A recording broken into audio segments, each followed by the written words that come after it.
Hello everybody, today we're going to talk about people and habits and the things that define us. Have you ever walked down the street going through scenarios in your head? What ifs? What if somebody said so and so? What if you're attacked? What if you pick something up in a shop and somebody thought you were trying to steal it? What if somebody came round on a night while you were busy? What would they think? That kind of thing, right? Over and over again, worry, worry, worry. That's a sign you've got something wrong. It's a sign you have issues to deal with. Because it's not normal to overthink like that. You might think the odd thing, like how am I going to get to work? What bus do I get? What train do I get? What plane do I get? These things are normal. Right? But thinking about scenarios that don't exist and probably never will, that there is a sign of paranoia. It's also a sign of a mental health issue developing. So you really need to get a grip on these things when you find yourself doing that, because it means you're going to overreact quite a lot to most people.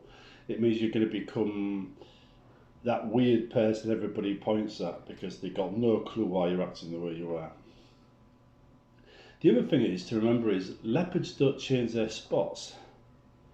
They will be true to themselves regardless. Now, if you take me, for instance, where I was a carer for 31 years, helping other people, I sacrificed a great deal of my own life for other people. Some people in my life, right, said, well, if you can't care that much, if you think it was a sacrifice, and I'm thinking, what? I gave up 30 years or 31 years for one family, and that's what they come out with? That's a sign, that is, right there. That is a sign. Right? So that tells me that person, right, is actually a bit of a narcissist, right?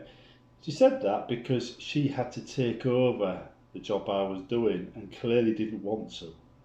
That's why she said it. It wasn't fooling me. I saw right through what she was saying. She was taking it on me because if me and my ex hadn't split, she wouldn't have to do the work now. So yeah, right. That kind of person doesn't change, right? I've effectively given up on this person in particular because she's been abusive 24/7, you know. So, but leopards don't change their spots. They don't. They'll stay true to their own nature, and they'll keep on being who they are.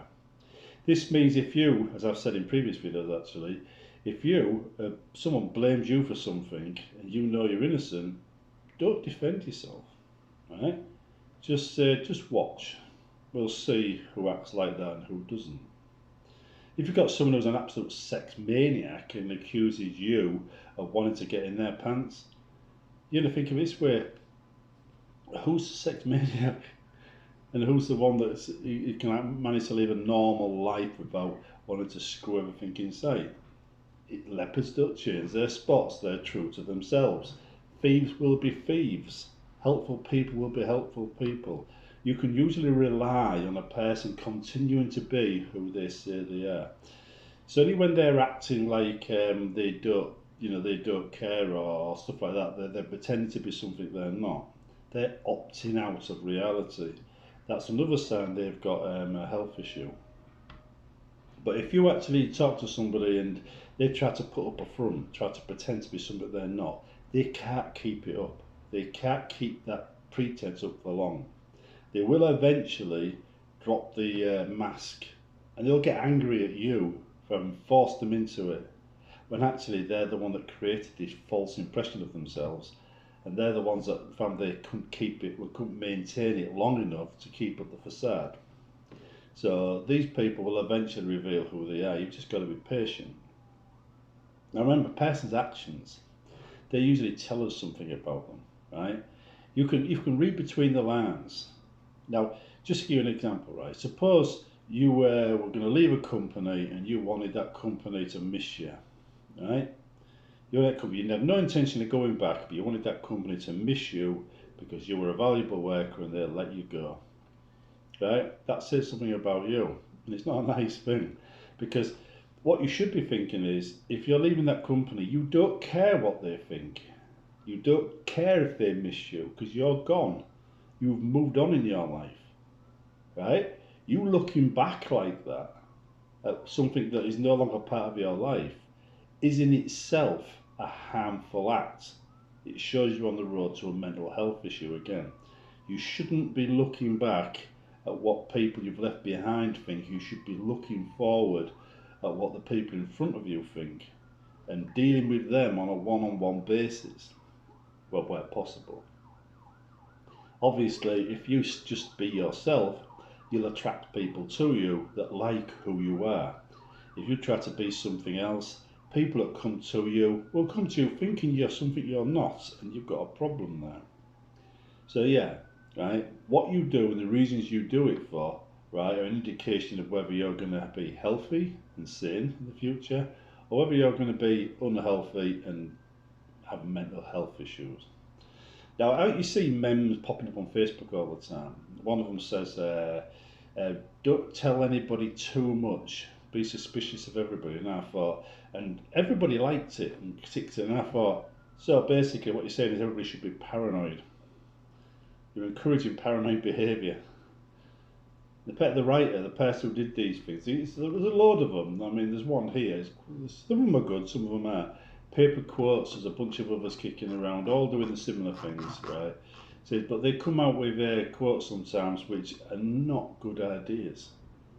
Don't live your life by these memes. These memes do not represent a healthy attitude. Sometimes you might agree with them, fair enough, share them. But don't think this is a way to shape your life, because it's not, right? So it's the only way to actually do that is to allow yourself to be yourself in all situations and respond in the manner that you would. Now, if you look at me, right, I'm still a bit, I still look back a little bit, right, so I'm still working on this. I'm not pretending I'm not, right, but if I look back at the 30 odd years I wasted, looking after people, only to be let down badly, then that puts me in a dark mood, an unhealthy dark mood. If I look forward, right, at a job I've got that's paying me to be me, then I'm happy. I'm literally getting paid to be helpful and friendly to everybody.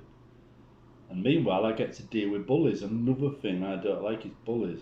So dealing with bullies and helping people, I'm being paid to be the person I've always been, to be the leopard I've always been. And as a result, I feel very contented in my current low-paid job, because quite frankly, I don't have to be that model employee that they ask for. I just have to be myself. And I've had some good feedback so far on the job I've done. Because being yourself is dead easy. It is really easy. You don't need to lie, you don't need to pretend, The other thing is, right, if you push away somebody, that cares deeply about you, then you're a fool. You are a fool, right? If you overlook your own problems to do it, kind of projecting your problems onto them and seeing your issues in them, that's a mental health issue. That is not the person's fault that you're targeting. That is your fault. You're projecting an issue onto them that doesn't exist in them. So you've got to be aware that when you've got issues, it can affect your dealings with other people. You've got to be aware that when people care about you and do try hard for you and do understand and do try not to embarrass the shit out of you, right? They're doing that for you, right? Not for anybody else, for you. And you need to just step back a bit before you actually push these people away, because these are very special people. These are the people you need in your life. Now, those people can usually just step out of that scenario and then live their life happily, because they tend to be friendly, happy people who get along with people, and they'll just find somebody else who needs help and they'll look after them instead. I'm one of those people. I'm doing it as a job now, so I can come home and chill. 9 to 5, you might say, I am me. The rest of the time I'm chilling and relaxing and getting my mojo back, you might say. It's not 9 to 5 though, it's 12-hour shifts. It's quite a long week, but you get the idea, right? So it's very important to be yourself. It's very important to understand your issues. It's very important to self-analyse, to go over things. I'm not saying scenarios. I'm analyse things you've actually done. When you're worried, and see where it went wrong, and just admit to yourself, right, if you made a mistake. I've made loads of mistakes, especially at work, and when I do, I know I'm going to get the piss taken out of me by all the people at work. But I go, yep, I'm the one that broke the phone, yep, I'm the one that fell down the rabbit hole, yep, I'm the one that fell flat on my face, in the dark. All things happened. I'm the one that accidentally knocked a hedgehog into a hospital. So yeah, it's better just to be honest about these things. Put your hand up and just admit to them, because once you admit to them, it's out there in the open and it's gone very quickly. If you try and hide it, it stays there and it haunts you, nags at you. I mean, most companies, for example, they want you to be a reliable worker. And if you start making excuses for not being at work, they'll keep hounding you. So if you take a day off sick, right, just say, yeah, I wasn't feeling well, right, and explain it to them. If you can't explain it to them, then maybe you shouldn't have taken the day off sick. But anyway, yeah, always be true to yourself and always self-analyze your decisions if you're worried about them. Try and understand why you're worried, what's the cause of it, because there's a root cause in everything. Everything has a root cause. If you look deep inside an issue, you may find that the path you're on to the solution you think is right isn't actually a solution to anything at all. It's not even the problem that you've got. You've identified the wrong problem and the wrong solution. It won't help. Sometimes you've got to look a bit deeper. For instance, right, we had a bit of a twat on my site, right. He was threatening violence and he armed himself and he got out of hand rather quickly, right. Now, you can get into in fact, even better example, right. This woman walked into A&E, right, and she said, "Oh, that person wants me to wear a mask." Boom! Explodes. How dare you? I've got rights, GDPR laws, which got nothing to do with what she was talking about, but she thought it did, right? Blah, blah, blah, blah, blah. And she was getting angry. Everybody's been abusive to staff and everything. And everybody that tried to calm her down escalated it. And I said, look, just step away from the conversation. Right? But they wouldn't. So I raised my voice, got the people who were arguing to separate. One went the other way, the one stayed there yelling abuse. Right, and I thought, we need this person to leave. That's the problem, right? They're not going to come in the hospital and wear a mask, so they can't stay. They have to leave. There's no, okay, you're a special person, you can come into A&E without a mask during the COVID pandemic. It's none of that, right? The solution wasn't to calm them down, it was to get them out of the hospital. Now, there's a number of different ways of dealing with that. You can calm them down and get them out. That takes a bit of time. You could throw them out, physically throw them out, ask them 3 times to leave, and if they don't, grab them by the arms and legs and just throw them out the door. Right, you're allowed to do that as well. But you don't necessarily want to do that to everybody, do you? And be honest, you wouldn't want to do that to everybody. So I chose the calm them down route. And I just told them anything and everything they needed to hear in order to calm them down so they would just sod off out of the hospital. I kept my eyes on the prize. The prize was them gone. And they had gone. I told them what they wanted to hear, it calmed them down, they left. And they never came back. Problem solved. That's what you've got to do. You've got to identify what your actual problem is, what your actual solution is, and go for that.